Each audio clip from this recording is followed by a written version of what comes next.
नमस्कार. आज आपण एका खूपच सोप्या पण तितक्याच प्रभावी खेळाबद्दल बोलणार आहोत. आवाज ओळखूया. हा खेळ खास मुलांची ऐकण्याची शक्ती म्हणजेच त्यांची श्रवणेंद्रिये विकसित करण्यासाठी बनवला आहे. चला तर मग बघूया हा खेळ नेमका कसा खेळायचा आणि याचे फायदे तरी काय आहेत. चला, सुरुवातच एका गमतीशीर प्रश्नाने करूया. तुमचे कान कुठे आहेत? आहेत ना जागेवर? जरा हात लावून बघा. आपले हे कानच तर आपल्याला आपल्या आजूबाजूच्या जगाशी जोडून ठेवतात. बरं, आज आपण काय काय बघणार आहोत? सगळ्यात आधी आपण आवाजाच्या दुनियेत शिरूया. त्यानंतर हा खेळ खेळायला काय काय लागतं, त्याची तयारी कशी करायची ते बघू. मग आपण मुलांच्या वयानुसार म्हणजे 3 ते 6 वर्षांच्या मुलांसाठी वेगवेगळ्या ॲक्टिव्हिटीज समजून घेऊ. आणि सगळ्यात शेवटी या खेळामुळे मुलांच्या विकासाला नेमका काय फायदा होतो यावरही बोलू. विचार करा, आपले कान किती कमाल आहेत. पक्ष्यांचे किलबिल असेल, रस्त्यावरच्या गाडीचा हॉर्न किंवा अगदी आईने प्रेमाने मारलेली हाक, हे सगळे आवाज मिळून आपल्यासाठी एक आवाजाचं जग तयार करतात, नाही का?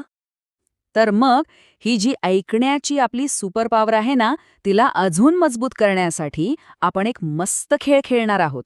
यामुळे मुलांची ऐकण्याची क्षमता अधिक तीव्र आणि अचूक होईल. आता तुम्हाला वाटत असेल की या खेळासाठी खूप काहीतरी साहित्य लागेल, पण तसं अजिबात नाही. सगळ्यात मस्त गोष्ट काय माहितीये? यासाठी लागणाऱ्या बहुतेक वस्तू आपल्या घरातच अगदी सहज मिळतात. आपण काही साधी वाद्य वापरू शकतो, जसं की एक छोटीशी घंटी, शिट्टी किंवा लहान बाळांचा तो खुळखुळा असतो ना तो. ह्यांचे आवाज कसे एकदम स्पष्ट असतात, मुलांना ओळखायला सोपे जातात. आणि फक्त वाद्यांचं नाही, आपल्या रोजच्या वापरातल्या वस्तू पण चालतील. म्हणजे बघा, 2 चमचे घेतले आणि एकमेकांवर वाजवले, किंवा एका डब्यात थोडे पैसे किंवा तांदूळ टाकून तो हलवला. अगदी साधा कागद चुरगळला तरी त्याचा एक वेगळा आवाज येतो. चला तर मग, आता आपल्या पहिल्या वयोगटाकडे वळूया, म्हणजे 3 ते 4 वर्षांच्या मुलांसाठी. ह्या वयात आपण खेळाचा एकदम सोपा प्रकार घेणार आहोत. मुलांना फक्त ओळखीचे आवाज ओळखायला सांगायचंय. सुरुवात कशी करायची? अगदी सोप्पं. मुलासमोर एक टाळी वाजवा आणि विचारा, बाळा, हा कशाचा आवाज आहे? तो लगेच सांगेल, टाळीचा. मग तुम्ही शिट्टी वाजवून बघा आणि हो, सगळ्यात महत्वाचं, मुलांना पण आवाज काढायला संधी द्या. त्यांना चमचा आणि ताट द्या. बघा कशी मजा येत. बरं, आता मुलं थोडी मोठी झाली आहेत, 4 ते 5 वर्षांची. तर आता आपण खेळाचा पुढचा टप्पा बघूया. इथे आपण त्यांना आवाजातला एक महत्वाचा फरक शिकवणार आहोत, म्हणजे मोठा आवाज आणि हळू आवाज. हा मोठा आणि हळू आवाजातला फरक समजावून सांगायला ही स्लाईड एकदम भारी आहे. तुम्ही काय करू शकता, टेबलावर जोरात थाप मारा आणि विचारा, हा आवाज कसा होता, मोठा की लहान? उत्तर येईल, मोठा. मग कागद हळूच चुरगळा आणि परत विचारा. आणि हो, वाघाची डरकाळी आणि उंदराचा चिवचिवाट ही उदाहरणं तर मुलांना प्रचंड आवडतात. आता वयोगट आहे 5 ते 6 वर्षांचा. या वयात मुलं बरीच हुशार झालेली असतात. त्यामुळे आपण या खेळाला अजून एका वेगळ्या लेव्हलवर नेणार आहोत. यामध्ये आपण आवाजाची दिशा ओळखण्यावर आणि आवाजांमधला बारीक फरक ओळखण्यावर लक्ष देणार आहोत.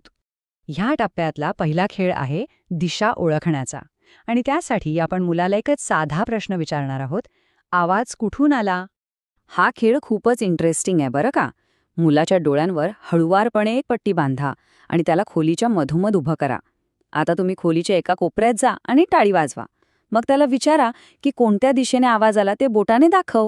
याने काय होतं, मुलांची ऐकून दिशा ओळखण्याची क्षमता जबरदस्त वाढते. आता ही ॲक्टिव्हिटी तर खूपच मजेशीर आहे. 2 एकसारखे डबे घ्या. एका डब्यात काही खडे किंवा दगड टाका आणि दुसऱ्यात थोडे तांदूळ भरा. आता दोन्ही डबे एक एक करून हलवा आणि मुलाला फक्त आवाजावरून ओळखायला सांगा की कोणत्या डब्यात दगड आहेत आणि कोणत्या डब्यात तांदूळ. यामुळे आवाजातला सूक्ष्म फरक ओळखण्याची त्यांची क्षमता वाढते. तर आता तुमच्या लक्षात आलं असेल की हा फक्त वेळ घालवण्यासाठीचा खेळ नाहीये. या सगळ्या सोप्या वाटणाऱ्या कृतींमधून मुलांच्या विकासावर खूप मोठा आणि चांगला परिणाम होतो. चला आता बघूया की नेमके फायदे आहेत तरी काय. या खेळातून सगळ्यात महत्त्वाची गोष्ट जी विकसित होते ती म्हणजे श्रवण कौशल्य. आता श्रवण कौशल्य म्हणजे काय, तर फक्त कानावर आवाज पडणं नाही, तर लक्ष देऊन ऐकणं, तो आवाज कशाचा आहे हे ओळखणं आणि त्या आवाजाचा अर्थ समजून घेणं. या खेळाचे फायदे भरपूर आहेत. सगळ्यात महत्त्वाचं म्हणजे मुलांची एकाग्रता वाढते. 2 आवाजांमधला फरक ओळखायला ते शिकतात. आणि मोठा, हळू, कर्कश असे नवीन शब्द त्यांच्या बोलण्यात येतात. म्हणजे त्यांची शब्दसंपत्ती सुद्धा वाढते. आणि सगळ्यात बेस्ट पार्ट काय माहितीये? हा खेळ तुमच्या मुलासोबत मोठा होतो. म्हणजे लहानपणी साध्या टाळ्यांच्या आवाजापासून सुरुवात करा आणि मुलं मोठी झाल्यावर तुम्ही त्यांना संगीतातले वेगवेगळे ताल किंवा वाद्यांचे आवाज ओळखायला शिकवू शकता. तर मग विचार कसला करताय? आजच हा खेळ खेळून बघा आणि विचार करा की आज तुम्ही आणि तुमचं बाळ मिळून कोणता नवीन आवाज एकत्र शोधणार आहात.